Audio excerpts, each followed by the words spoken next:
힙업이라는 거는 볼륨만 채우는 게 아니거든요. 엉덩이 아래쪽으로 처진 느낌을 물리적으로 위로 당겨 올려주는 그런 방법이 필요하겠죠. 한국인의 체형에 맞게 엉덩이를 예쁘게 리프팅하고 볼륨업 하는 방법에 대해서 알아보도록 하겠습니다.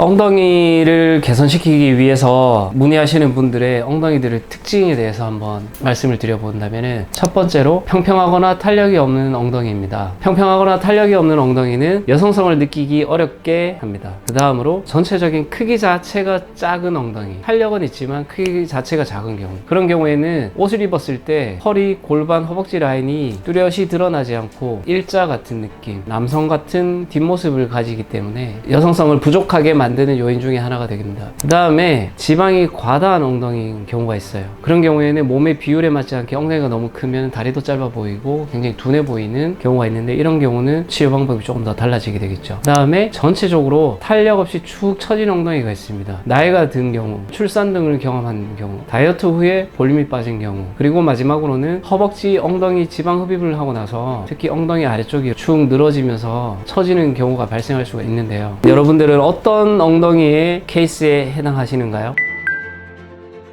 힙업 성형을 하게 되면은 어떤 변화가 생기느냐, 한국인 여성분들이 특히 힙딥이라고 많이 표현하는데 그쪽 부위가 굉장히 볼륨감이 작아요. 또 한국 분들이 요즘에 미에 대한 관점이 점점 더 살을 빼서 더 날씬하게 만들어야지, 이런데 굉장히 포커싱이 되어 있기 때문에 골반 쪽에 지방들도 빠지면서 더 거기가 꺼져 보이게 되는데, 그러면은 위에서부터 아래까지 굴곡이 없는 라인이 되는 거죠. 엉덩이 뒤쪽 돌출감도 당연히 줄어들겠죠. 그런 부분들은 지방 이식이나 필러를 이용해서 힙딥을 채우고 엉덩이 뒤쪽 돌출감을 만들어 줌으로써 충분히 모양을 만들어 줄 수 있지만, 이걸로도 해결이 안 되는 경우가 쭉 설명드렸던 대부분의 예거든요. 엉덩이에 탄력이 없다, 엉덩이가 처져 보인다, 이런 경우들은 볼륨만 준다고 해서 처진 느낌이 개선되지는 않습니다. 뒤나 옆에서 봤을 때 엉덩이 길이가 짧아지는 게 이제 처진 게 개선되는 느낌일 건데, 이 길이가 줄어들지는 않고 크기만 커지는 거죠. 아래쪽에 처진 느낌을 개선시키기 좀 어렵다는 거죠. 그럴 경우에 이제 리프팅이 같이 동반이 되어야 된다고 말씀드릴 수 있습니다. 제가 주로 이제 사용하게 되는 엉덩이 리프팅을 할 때 쓰는 실, 엘라스틱 굼, 탄력실이라고도 많이 표현하는데요. 이 실이랑 그 이외의 다른 실들 어떤 차이가 있는지 설명을 한번 드릴게요. 엘라스틱 굼이라는 실은 이렇게 생겼어요. 탄성이 있죠.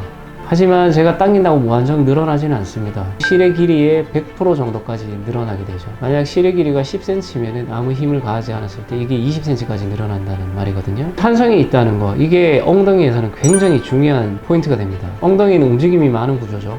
특히 의자에 앉거나 스쿼트 동작을 취한다든지 굉장히 이완되는 순간들이 많죠. 실이 늘어나지 않는다면 실에 의해서 엉덩이가 잡혀 있다고 보실 수가 있겠죠. 그러면 통증이 굉장히 유발될 수가 있어요. 최대한 장력을 이용해서 리프팅을 하지만 이 정도의 장력을 남겨놓게 돼요. 그러면 앉았을 땐 자연스럽게 이렇게 늘어나줘요. 그리고 다시 일어서거나 다른 활동을 할 때는 원 상태로 이렇게 복원이 된다는 거죠. 탄성이 왔다 갔다 한다는 장점이 있어요. 그래서 수술 후에 일정 시간 경과가 지나고 나서 불편감이 굉장히 적습니다. 그 다음에 실이 엄청 튼튼합니다. 이렇게 늘어나 줄 수 있는 구조가 가능한 게, 안에는 부드러운 실리콘이 들어있어요. 그 겉을 폴리에스테르 재질이 직조된 구조로 실리콘 주변을 이렇게 다 감싸고 있어요. 이 폴리에스테르의 역할은 뭐냐, 무한정 늘어나다 보면 실리콘도 어느 정도 힘이 떨어지면 끊어지겠죠. 인장 강도를 보완해주는 역할을 합니다. 또 다른 역할을 하는데, 직조되어 있기 때문에 이런 식으로 우리 몸속에서 조직들이 이 미세한 틈을 따라서 자라 들어가요. 이게 이제 조직과의 유착이라는 거거든요. 실이 더 오랜 기간 역할을 해줄 수가 있다는 거죠. 실의 힘이 굉장히 강하다, 조직 유착이 잘 일어난다,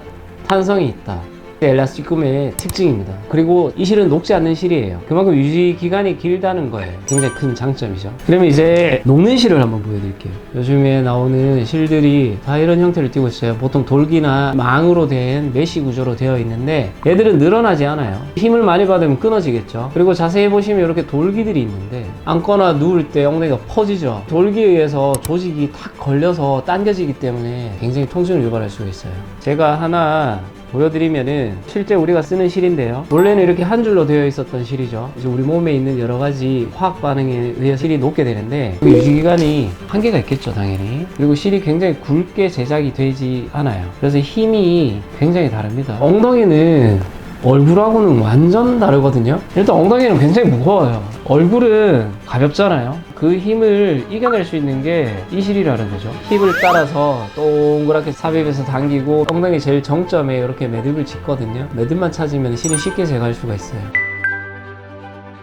엉덩이를 리프팅하는 힘의 차이고요. 루프의 촘촘함은 엉덩이의 처짐 정도하고 좀 비례한다고 볼 수가 있는데, 엉덩이가 많이 처진 경우가 있겠죠. 이렇게 쭉 길게, 길이는 긴데 여기에 루프가 짧게 들어가주면은 물결처럼 우는 현상이 생길 수가 있겠죠. 중간중간을 잡아주기 위해서 루프가 추가되는 거거든요. 최소 4루프 이상을 써요. 이 엘라스티쿰은 한계점은 분명히 있습니다. 예를 들어서 이 실로 바벨을 3kg짜리를 들 수 있느냐, 1kg짜리를 들 수 있느냐, 이런 차이겠죠. 3kg짜리라면 무겁기 때문에 이 실로 당기기도 한계가 있겠죠. 굉장히 무거운 엉덩이에는 좀 한계가 있다. 그 다음에 피부가 많이 처진 경우에는 단독 시술만으로는 완전히 깨끗한 느낌으로 다 만들지는 못한다. 그 두 가지 한계점에 대해서는 제가 말씀을 드리고 싶고요. 이외에 추가적인 볼륨이 필요할 수 있죠. 엉덩이도 처져 있는데 엉덩이 볼륨감도 작다, 힙딥이 특히 꺼져 있다. 그런 경우에 볼륨을 줄 수 있는 방법에 대해서 제가 설명을 드릴 건데, 가슴이 작으면 보형물 수술을 하기도 하죠. 근데 보형물 수술할 때 처지신 분들은 보형물을 넣게 되면은 스누피 노즈 디포미티라고 하거든요. 스누피 코처럼 보형물은 여기 있고 피부는 이렇게 축 늘어진 이런 형태를 띠게 되는데, 피부에 대한 것도 해결을 해줘야 돼요. 엉덩이에도 보형물을 넣을 수 있는데, 엉덩이 보형물은 어디 들어가냐면은 대둔근이라고 하는 근육 중간에 삽입되게 돼요. 그러면은 이 근육을 밀어주기는 하지만 이 보형물이 피부를 밀어주지는 못하거든요. 가슴을 예로 든 것처럼 위쪽은 이렇게 돌출감이 생기겠지만 아래쪽은 이렇게 쭉 늘어진 느낌이 다 개선되지는 않아요. 엉덩이 보형물은 이용에 한계가 있다, 그렇게 말씀드릴 수 있고, 볼륨을 어떻게 뭘로 줄 것이냐, 내 몸에 재료가 있다면은 지방이 제일 좋겠죠. 옆구리든 허벅지든 이런 쪽에서 지방을 채취해서 엉덩이 힙딥이나 엉덩이 뒤쪽 볼륨감 이런 것들을 채워줄 수가 있는데, 정말 아쉽게도 엉덩이가 처진 걸로 고민하는 분들의 대부분은 굉장히 말랐습니다. 그 말은 엉덩이에 쓸 수 있는 자가 조직이 거의 없다는 소리예요.